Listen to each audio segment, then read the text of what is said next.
তো বোনের marriage anniversary এই বছরটা 10 আগস্ট মানে রবিবার পড়েছে, ওই জন্য সবার ছুটি, স্কুল অফিস সবই ছুটি, তো পুরো মজাই মজা। তো পুরো দিনটাই আমরা পুরো সকাল থেকে একদম রাত অবধি পুরো বাইরে খাওয়া দাওয়া, বাইরে এনজয়, খালি ওই দুপুরটুকু ঘরে এসে একটু ঘুমিয়েছিলাম। তাছাড়া বাচ্চাদের শরীর খারাপ হয়ে যাবে বলে একটু সামান্য কিছুক্ষণ ওই 1-2 ঘন্টা মতো ঘরে এসে একটু রেস্ট নিয়েছিলাম, ব্যাস। তো সকালেই আমরা বেরিয়ে গেছিলাম হচ্ছে একটা কটেজ কাম পার্ক এরকম বলতে পারো, যাই হোক, বা ঘোরার জায়গা যাই বলবে না কেন, মানে অনেকটা বড় জায়গা জুড়ে আছে আর কি, বেশ ভালো। তো আমরা একটা ওই কটেজেই কেক কাটিং করেছিলাম, তো সেই ভিডিওটাও তোমরা খুব শীঘ্রই পাবে।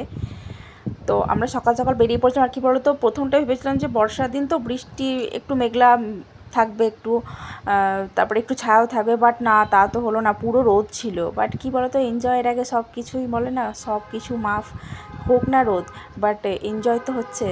তো রোদকে মাথায় নিয়েই আমরা বেরিয়ে পড়লাম কটেজের উদ্দেশ্যে। তো চলো নেক্সট ভ্লগে আবার দেখা হচ্ছে।